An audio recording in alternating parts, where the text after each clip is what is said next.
Bible has a lot to say about prophet. And God is a God of prophet. But it's not prophet at any cost. We must understand that. We must understand what brings us profit. Number one, the Word of God gives you profit. The Word of God gives you profit. Doing the Word of God gives you profit. Number two, faith gives you profit. And number three, your labors give you profit. When you work for God, you get profit. Number four, your giving brings profit to you. Now, let me say those things again. I never said anything about a business. I never said anything about a career. So let's go over it again. What is God's order for profit? Not business, not careers, not seeking money, not seeking fame, not seeking fortune. That's not God's order for increase. God's order for increase, the Word of God. It's a Word of God that gives you harvest, 30, 60, 100-fold.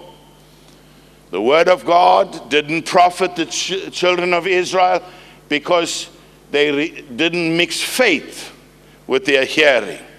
So faith gives you profit. God is a rewarder of those that diligently seek Him. Not money, seek Him. So faith will give you profit. The Word will give you profit. Faith will give you profit. Number three, God's not unrighteous to forget your labors of love, in that you've ministered to the saints and do minister. Hebrews 6:10. In the house of God, what will give you profit from God is you being a worker in the house of God. You must be a worker. There's something you're going to have to do if you're going to serve God. God blesses what you do, not what you don't do. Something you're going to have to do. And then, number four, Paul said, don't be deceived. God is not mocked. Whatsoever a man sows, that shall he reap. So profit comes from sowing. Profit comes from giving. So we need to understand these things. And we need to examine our heart. The Bible says if you judge yourself, you won't be judged. But if you don't judge yourself, you'll be condemned with the world.